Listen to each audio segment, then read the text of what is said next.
What up, y'all? Justin Gay, Seeds of Xanxadu. On this channel, we talk about small-scale market gardening, including these beautiful little gems that we like to call the microgreen. To be specific, y'all, we're going to be talking about the infrastructure that you need to grow microgreens outdoors in the heat. We've done other videos, or at least one other video on growing microgreens in the heat before, so go ahead and look down below. I'm not going to get into the same things that I got into then now. Today it's going to be mainly about the infrastructure that you're going to need to actually grow microgreens in the heat if you are in a greenhouse for the most part, or a lean-to, or anything outside of a proper structure like a shed or a warehouse or anything like that. If you guys have those things, I mean, some of this stuff might apply. Just turn on your air conditioner, man. All right, y'all, here we go. Microgreens in the heat. Number one thing I feel that you're going to need to actually grow microgreens in a hotter climate such as what we are here. Here we actually let's get into that. Here we actually get into the triple digits quite often in the summer. This summer we've already seen the high here on the plot of 108, with the average temperature being right about 90 plus throughout the course of the day. However, we are starting to creep back into the 101s, 102s.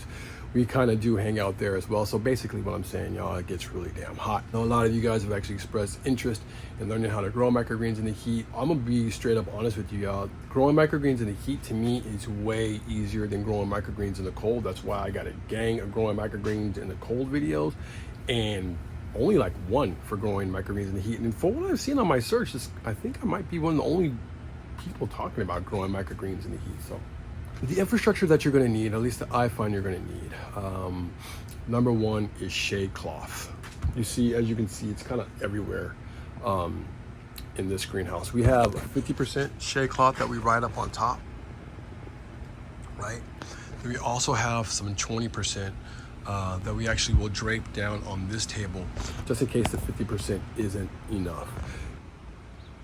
You definitely want to have a little bit extra of a 20%, or whatever it is that you might need. I use a 20, but we'll go ahead and just drape this thing down to really protect whatever is down on the table. That being said, however, I haven't had to use it that much as of late. Like the last couple of weeks, we haven't really had to drape these things over, just because of one of the other things that we installed, and I'm gonna get into that in a little bit. But for the most part, we haven't really had to use it. Now, I know a lot of people are gonna feel as though the fan is, you know, your go-to, one of the things that you must have inside of your greenhouse structure, especially for growing microgreens in the heat, or just growing anything really in the heat.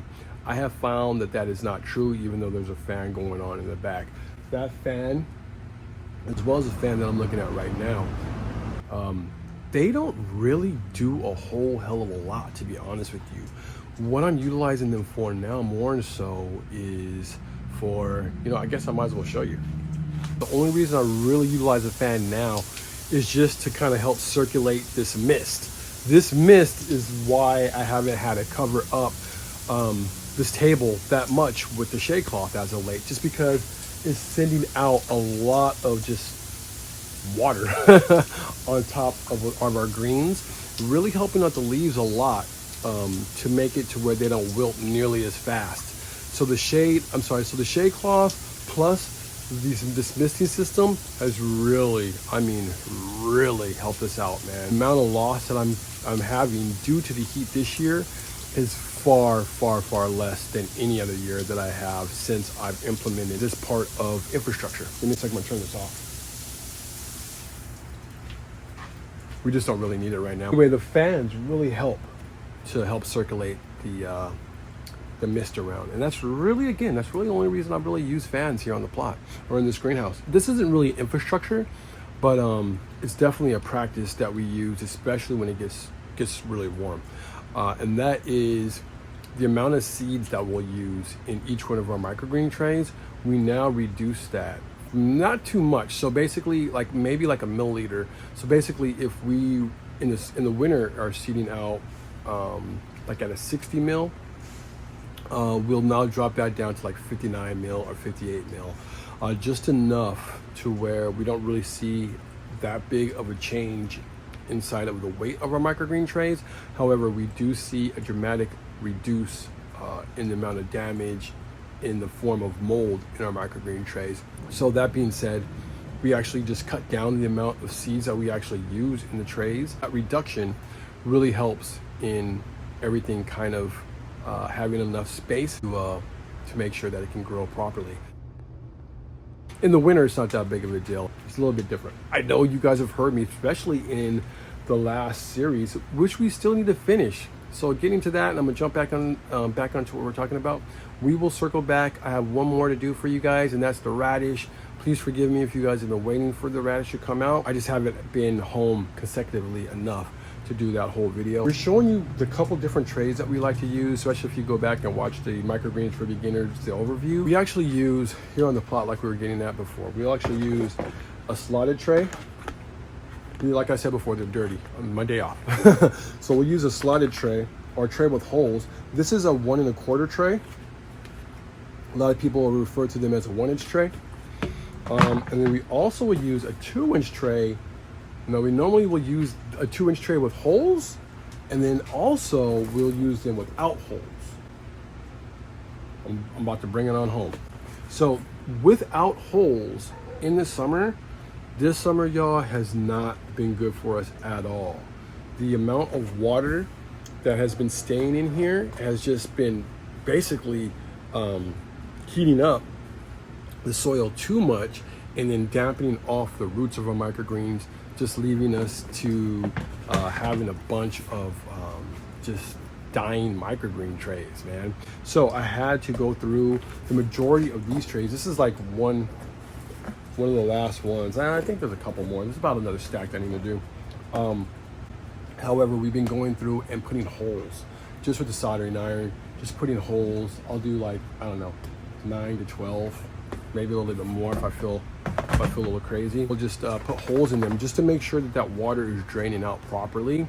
It also helps to do that so now that all the microgreens will stay for the most part on the same watering schedule. I can just come through here and water them all at the same time and not really worrying that I am over watering. In the heat, I definitely would say utilizing the holes. It doesn't really matter if it's a 2-inch or 1 1/4, it doesn't matter. But just make sure that they have holes if you find that you're growing or if you're finding that your area gets really hot. The other thing that I always seem to kind of breeze over, but I do believe you're gonna need some type of a structure. Be that a greenhouse, again, be it a lean-to, be it something, you're gonna need a patio cover or whatever. You're gonna need something to put your microgreens under. That's how you're gonna be able to hang up all your shade cloth. If you don't have that, I'll show you up front. So we have microgreens here, right? That will keep right here in the breezeway. But those guys evidently, I mean, obviously are getting shaded from the heat, you know, just because we're inside of a breezeway. But when we come out here to these trays are growing pretty much outside, but we do have them underneath the shade. And the way that the sun comes, we'll get a little bit of sun hitting them for a small part of the day. But then I say probably like an hour or two, they'll be in direct heat or direct sun. And even then, that's when we'll get the other shade cloth and drape them out, which I'm getting ready to do right now, and drape them over these racks. Something like that's good enough. We have a couple peeking out down there, but they're gonna be fine. Yeah, this by far is the least amount of protection I would ever recommend growing your microgreens under. Yeah, this is the least. You can even see, I mean, and I'm still throwing up the 50% shade cloth, obviously. The house does a really good job of protecting these things. That's why I feel comfortable leaving them here. But even this, y'all, I feel as though I'm pushing it. So can you get away with growing microgreens without a structure? And you can do anything you want, but I will be 100 with you. When I grow microgreens like this without a structure, dude, I get way more loss, way more damage. As opposed to when I am actually in a structure. So that's why I always recommend growing them in a structure. It's a lot easier. You're not gonna have to be taking a shade cloth on and off. You just put a shade cloth up once and you're cool to go. Also, a lot of times, just depending 100% on that shade cloth, there's just different things that kind of pop up throughout the course of the grow that just keeping it under shade cloth like that becomes really cumbersome, and ultimately has it to where you're going to lose. At least I have actually lost several trays by just growing them out in the heat with shade cloth. You can give it a go. You might be a lot better at it than I am. Yeah, I always find far less damage when I'm inside the structure growing. And I say it almost every single video, y'all. There's only like this much soil in those trays. It's very, very light. We use about actually it's right here. It's this much soil in the tray, right? About a 1.25 inch of soil. And that's not that much. So it's going to evaporate really fast, especially during low canopy or when you just seed out the trays. When the canopy gets a little bit higher, then you have to worry about the sun just blasting the leaves themselves and scorching them. So that's why out there it gets kind of weird. It's better to go ahead and just leave it with a 50% or 20%, just something. I would say 20% would be the smallest or the least amount of a shade cloth that I would put up on my trays. Definitely want to throw something up there to protect them, because you will scorch, or the sun will scorch the leaves. I am big on structure, dude. I've never not grown my microgreens in some type of a structure, even if it's like a small little greenhouse that you're going to get from Harbor Freight. In fact, that's one of the first structures I was using for my microgreens. It's like $100. I can't remember the size. I think it's like a 6x6 or something like that, or 8x8. Yeah, get one of those. They don't last forever, but you can reinforce them a couple times and be fine. If you go back into some of the earlier videos, you'll see us still under the same exact carport, but it wasn't in a greenhouse at all. We didn't have it wrapped. It was just a straight carport with the stock cover. That's what we were growing for a little bit of time. Is almost a year, maybe even longer now I think about it. Yeah, but anyway, you have to have something, There's got to be something that's just going to shade you from the element. Now, in this greenhouse, I have the option of rolling up my sides to really help the air come through. This is the first year that I didn't roll the sides up because of the fact that I was putting in the misting system.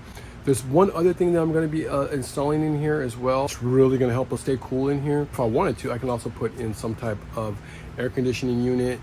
That probably will help out a lot out here. However, that's a lot of extra cost that I just didn't want to run for the microgreens, especially seeing that now all I have to do is hit a switch and the misters come on, and that just, dude, that has saved us. Yeah, it's helped out so much, man. Also, don't get a lot of humidity here. It's safe to say, man, on average, we could be running far under 40% relative humidity in this greenhouse. Those misters coming on really help boost up the humidity. It helps for the transpiration of our microgreens to where now that humidity kind of just locks them in so they can grow a little bit more comfortably, if you will, for a green, and not dry out nearly as fast, y'all. So yeah, the misters, I would recommend putting them in. I wish I did put them in a little bit earlier, like a couple years ago. However, I still was able to grow microgreens without them. I lost more when I didn't have them. So just keep that in mind. Something that you don't necessarily need, but something that you might want to have if you're not inside of a controlled greenhouse or anything like that. If you're growing microgreens outdoors and you guys have any tips or tricks on what you're doing to battle the elements, drop a line down below. I'd love to hear what it is that you guys are doing. Maybe I can even implement them in here. Outside of that, y'all, that's the video, and I will talk to you guys soon. Peace.